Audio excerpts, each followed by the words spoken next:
Sen men ul almalı dersimi şikefi o belli. Ertirinde, ine ertir şembe.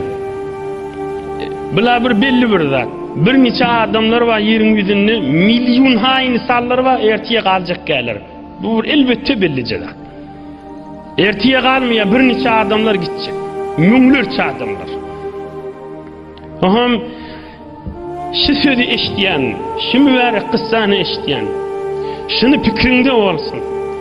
Şimdi dünyam tamam olsa, şimdi dünyam tamam olandan sonra, men ahiretimde beni gönündürecek zat neme?